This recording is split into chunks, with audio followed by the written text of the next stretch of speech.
Chapitre 2. Livre du Deutéronome.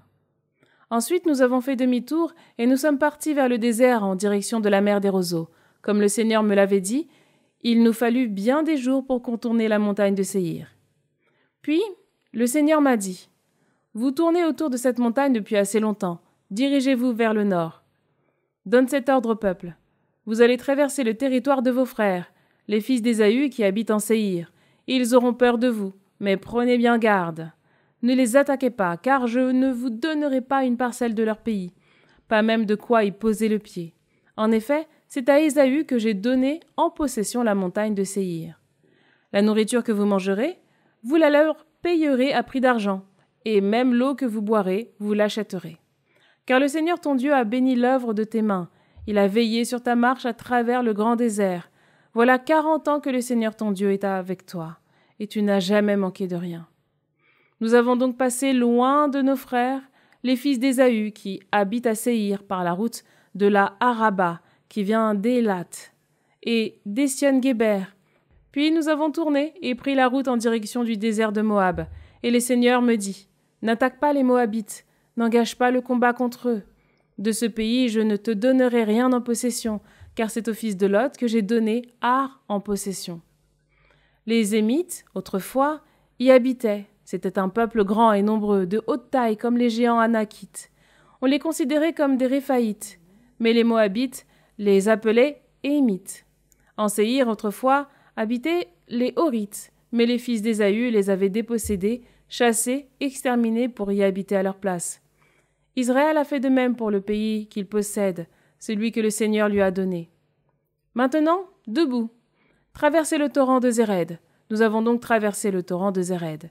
De Kadès-Barnéa au passage du torrent de Zéred, notre marche a duré 38 ans jusqu'à ce que disparaisse toute la génération des hommes de guerre, ainsi que le Seigneur l'avait juré. Et même la main du Seigneur s'était levée contre eux pour les rayer du camp jusqu'à leur totale disparition. Et lorsque la mort eut fait disparaître du peuple tous ces hommes de guerre, le Seigneur me parla ainsi. « Aujourd'hui, tu vas traverser Ar, territoire de Moab, et tu te trouveras face aux fils d'Ammon. Ne les attaque pas, n'engage pas le combat contre eux. Du pays des fils d'Ammon, je ne te donnerai rien en possession, car c'est au fils de Lot que je l'ai donné en possession. » On le considérait également comme un pays de Réphaïtes. Les Réphaïtes y avaient habité autrefois, et les Ammonites les appelaient Zamzoumites. C'était un peuple grand et nombreux, de haute taille comme les géants anakites. Mais le Seigneur les avait exterminés devant les Ammonites, et ceux-ci les avaient dépossédés pour y habiter à leur place. Le Seigneur avait agi de même pour les fils d'Ésaü, qui habitent en Séhir. Devant eux, il avait exterminé les Horites. Les fils d'Ésaü les avaient dépossédés de Séhir, et, jusqu'à ce jour, ils y habitent à leur place. Il en fut de même pour les Avites, qui habitaient les villages jusqu'à Gaza. Les Caphtorites, venus de Caphtor, les avaient exterminés pour habiter à leur place. Debout, levez le camp et passez le torrent de l'Arnon. Vois, j'ai livré entre tes mains Séhon, l'Amorite, roi de Heshbon, ainsi que son pays. Commence à prendre possession de ton héritage. Engage le combat. En ce jour, je commence à répandre la terreur, la crainte de toi à la face des peuples, sous tous les cieux au bruit de ton approche. Ils trembleront et frémiront devant toi. Alors Moïse poursuivit du désert de Kédémoth. J'ai envoyé des messages à Séhon, roi de Heshbon, avec ces paroles de paix. Je voudrais traverser ton pays. Je resterai sur la route, je ne dévierai ni à droite ni à gauche. La nourriture que je mangerai, tu me la vendras à prix d'argent, et l'eau que je boirai, tu me la fourniras aussi à prix d'argent. Je voudrais simplement passer à pied, ainsi que me l'ont permis les fils d'Ésaü qui habitent en Séhir et les Moabites qui vivent dans le pays d'Ar. Je pourrai donc traverser le Jourdain et arriver au pays que nous donne le Seigneur notre Dieu. Mais Séhon, roi de Heshbon, n'a pas voulu laisser traverser son pays. En effet, le Seigneur ton Dieu avait rendu son esprit inflexible et avait endurci son cœur pour le livrer entre tes mains. Il en est encore ainsi aujourd'hui.